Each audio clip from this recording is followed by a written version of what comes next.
घने जंगलों के बीचों बीच एक आदमी रहता था जिसका नाम था देव।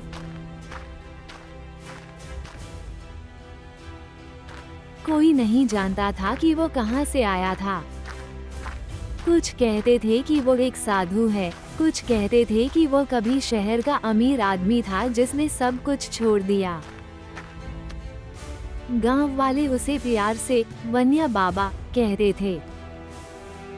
देव का घर एक छोटी सी झोपड़ी थी जो एक बहती हुई नदी के किनारे बनी थी। वो जंगल के फलों और औषधीय पौधों से अपना भोजन और दवा बनाता था। पक्षी उसकी गोद में बैठते, हिरण उसके पीछे पीछे चलते और यहाँ तक कि जंगल के तेंदुए भी उसे नुकसान नहीं पहुँचाते थे। हर शाम जंगल में अजीब सी आवाजें गूंजती, पत्तों की सरसराहट, कीड़ों की आवाजें और दूर कहीं जानवरों की गूंज। लेकिन देव कभी नहीं डरता। वो कहता, जंगल मुझसे बातें करता है। गांव वाले मानते थे कि उसमें कोई जादू है।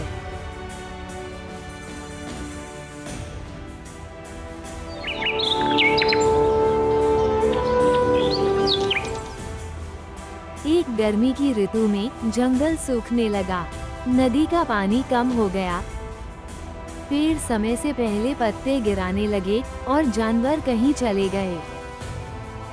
गांव वालों के खेत सूखने लगे, कुएं खाली हो गए और गर्मी बढ़ती ही जा रही थी।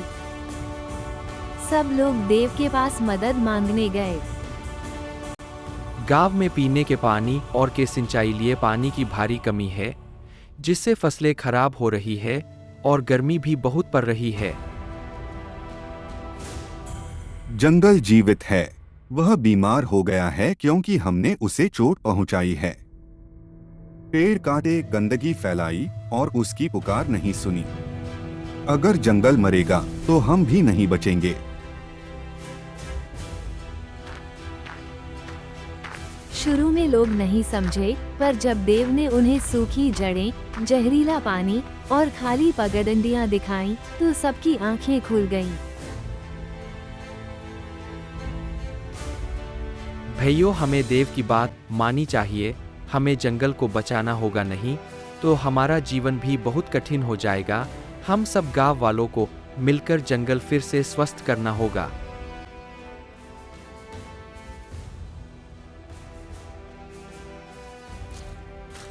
देव की अगुवाई में गांव वालों ने जंगल को फिर से जीवित करने का काम शुरू किया। सभी ने मिलकर नदी साफ की, नए पेड़ लगाए और प्लास्टिक का उपयोग बंद किया।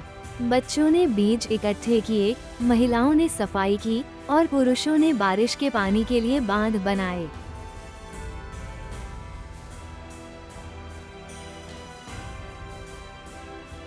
कई महीने बीत गए, धीरे धीरे हरियाली वापस आई, पक्षी लौट आए, जानवर फिर से दिखने लगे और बारिश समय पर आने लगी।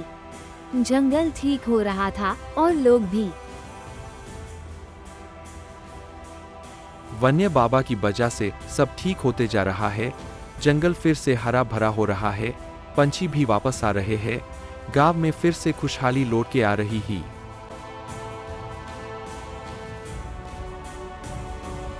फिर एक दिन देव गायब हो गया। उसकी झोपड़ी खाली थी, बस एक कागज की चिट्ठी रखी थी जिसमें लिखा था कि मैं इलाज करने आया था, रहने नहीं। अब ये जंगल तुम्हारा है, इसकी रक्षा करो, ये तुम्हारी रक्षा करेगा। गांव वाले दुखी थे लेकिन समझ चुके थे। देव हमारी मदद के लिए आया था, हम उससे पहचान नहीं पाए। देव की वजह से हम सब सुरक्षित है, जंगल भी ठीक हो गया है। देव सिर्फ एक इंसान नहीं था, वो धरती का दूत था।